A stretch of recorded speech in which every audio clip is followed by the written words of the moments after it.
Friends, मैं जानता हूं कि पेपर लीक ये कोई मामूली विषय नहीं है। लाखों विद्यार्थी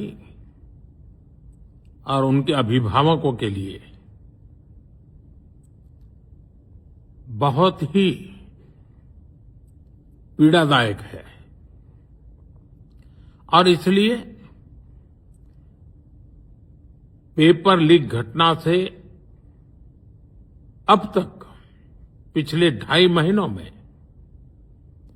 अनेक विहित कदम उठाए गए, गुनहगारों को पकड़ा गया है, वे जेल में पड़े हैं। हमारा सबसे महत्वपूर्ण जिम्मा था कि विद्यार्थियों का 1 वर्ष बर्बाद न हो। तत्काल परीक्षाएं लेना बहुत जरूरी था। सरकार ने अभी पूरी शक्ति का उपयोग करके कम से कम समय में 22 लाख जितने विद्यार्थियों के एग्जाम हो जाएं, इसका प्रबंध किया। और अभी 5-6 दिन पहले 19 तारीख को रिजल्ट भी आ गया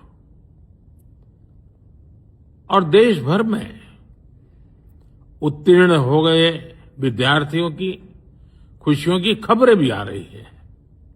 लेकिन हम वहां पर संतोष मानने वाले लोगों में से नहीं है और इसलिए मैंने आज फास्ट ट्रैक कोर्ट के लिए विभागों को निर्देश दिए थे। आज विभागों ने लगातार मेहनत करके देर रात मुझे मुसद्दा भी दे दिया। फास्ट ट्रैक कोर्ट और कठोर सजा के प्रावधान के साथ का ये मुसद्दा कल कैबिनेट में चर्चा होगी। कैबिनेट के साथियों के सुझाव के बाद उसका अंतिम रूप दिया जाएगा और सोमवार से संसद का दूसरा सप्ताह शुरू हो रहा है। तब जल्द से जल्द उस बिल को सदन में पारित कराने का प्रयास किया जाएगा।